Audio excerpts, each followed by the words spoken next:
Welcome to the Development Pod. I'm your host, Brendan Brown. Today we're going to be talking about emotional intelligence.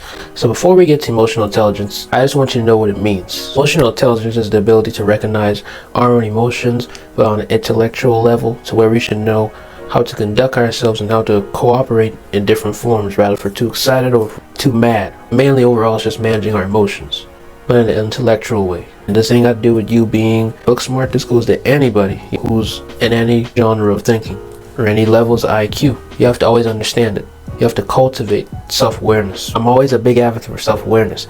Self-awareness is the key to you conducting yourself, not just in your emotions, but also in your life journey ahead. The first step in enhancing your emotional intelligence is self-awareness. And these are some practices that you can incorporate into your schedule or into your life. Mindfulness and reflection. Practice mindfulness and learn to observe and understand your emotions without judgment. And then reflect on your feelings or reactions to different situations so that you can gain insight on emotional patterns. Next way is seek feedback. Seek feedback from your friend, your mentor, whoever it is. Because honestly, man, or woman who's watching this, sometimes with self-awareness, you need to have people be aware of you. And I can be accountable for that too. Because sometimes I need people too, just to watch what I'm doing, just to make sure, okay, did I make the right decision? Did I make this right? Did I do this right? Even probably my YouTube videos, did I make the right video? You can comment while you like and share and subscribe and hit the notification button to this channel if you're liking it. Or subscribe on audio platforms if you listen to this. So figure out who you can trust to tell you what to do, because sometimes that can be a bad thing. But if you have the right emotional intelligence, you can know who to trust. So the next half of this episode is mastering self-regulation. Self-regulation basically is what's in the name. Regulate. Just like if you're exercising, you're regulating your body. You're trying to make sure that your body is getting all the momentum it needs and the nutrients once you eat your food. Same thing with your emotional intelligence. You gotta nurture it with the right food, nurture it with the right way of how you're doing things. Have emotional coping strategies. Develop healthy coping strategies that can help you when you're stressing or dealing with difficult problems in your life. This could include deep breathing,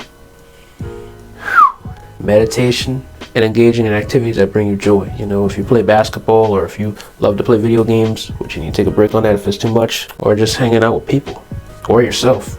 And speaking of hanging out with yourself, that's the next one I want you to know, is that you got to pause and reflect.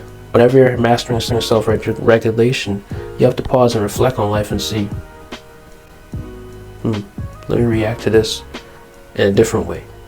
Let me sit down and think before I just go full on. Take a moment to pause and reflect. This can give you time to think, time to understand, and time to realize that it's better than trying to be impulsive all the time. Doing this won't get you nowhere.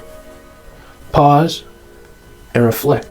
And while you're reflecting, subscribe to this podcast. Let's keep on going deeper into the episode. Understanding with others. Sometimes with our emotion, we tend to just get head on about ourselves, that we don't think about the people around us. It's good we have people around us to look at what we're doing, but we need them also so that we can look at what they're doing, so it can still help us to control our emotions. Because either way, rather if you're doing something, or if that person's doing something to you, your emotions are still being intertwined into the situation if you think about it. Which goes to the first one, which is really basic here, but it's true. Active listening. Pay attention to people's verbal and non-verbal cues and try to understand their feelings and perspective. My guys, if you're trying to get a girlfriend, gals, if you're trying to get a boyfriend, figure out the verbal and non-verbal cues. And this not to go with dating. This can go with you networking. This can go with you making friends. This can go with you workplace or anywhere you're at. Like our parents always told us, if they did tell you this, YouTube viewer, be aware of your surroundings. Be aware of people's cues. See how they react. Don't get hype on it. Oh yeah, I'm excited. Oh yeah, I'm excited. Think about it first, and then see where it goes. Put yourselves in their shoes. I always love this one. I've always said this since COVID, really, because my grandmother really inspired me to thought like that. Always put yourself in someone's shoes, because you don't know how they feel. You can't just assume how a person's feeling. Like, oh, I think they're like this. Oh, I think like this. That's judging them already. Maybe not in a mean way, but in a prematurely determined way. You're already judging them, because you're like, oh, if they look rich, then they're rich. We don't know. They can look rich and be poor.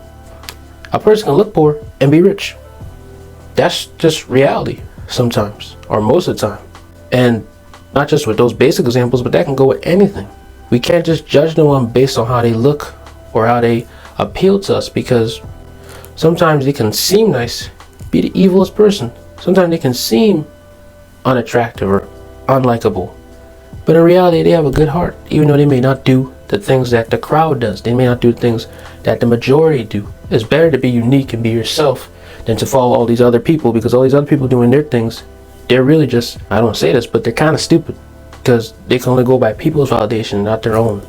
But to get back to this side, you have to put yourself into people's shoes.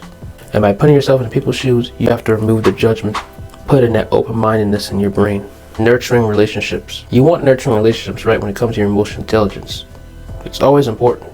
So that's why the first one is effective communication. Always communicate. No matter if it's a close friend, no matter if it's a coworker, no matter whoever it is.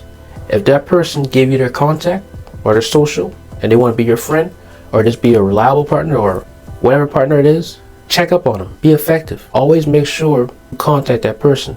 Now, I'm not telling you just contact everybody and be friendly to everybody, because everybody isn't going to be nice back to you. I personally can tell you from experience, I've known many people in person, not in person, which is virtual. None of them ever text me. 99% of them never really text me. Only a few people I know I text actively. Most of those people I do text actively, I've known them in person. That's about only 2 or 3 people out of the like 50 people or over 50 people I know through via networking online and knowing people in person at networking events and at school. It's good to be open with others because it can express people's emotions and their needs. So rather you have an accountability partner, a friend, a significant other, whoever it is, have effective communication with them. And then the last one is resolve conflicts constructively. Sometimes we tend to just go full on, boom, on a person. I always say constructive criticism is needed. And I'm a big advocate for warning that because I needed that a lot. And still need it till this day, because I'm human just like you. When conflicts arise, you need to approach them with a problem-solving mindset and focus on the common ground, as I like to always say. Focus on that common ground and seek the results so that it can benefit all parties. Sometimes you can't do that though. Sometimes you may have to tell that one person, hey, you're wrong, and you're wrong. And it's the truth. Sometimes it isn't always going to be equal ground. Sometimes if it is resolving a conflict, one person has to sacrifice so that the other person can say they're right. But it's not about mainly who's right and who's wrong. It's just about, let's get the common ground for real. Let's understand who did it wrong and keep moving and forgive each other. And sometimes both people could be wrong or both people could be right. But it's all about individual in that whatever situation they're or conflict they were discussing. But emotional intelligence is a skill that can really transform your life and sort of kind of like eliminate all those negative emotions you may have in your brain. It can help you build meaningful relationships or friendships, help you thrive in the personal and professional field of your life. And overall, with things I talk about, it can help you just self-improve in yourself.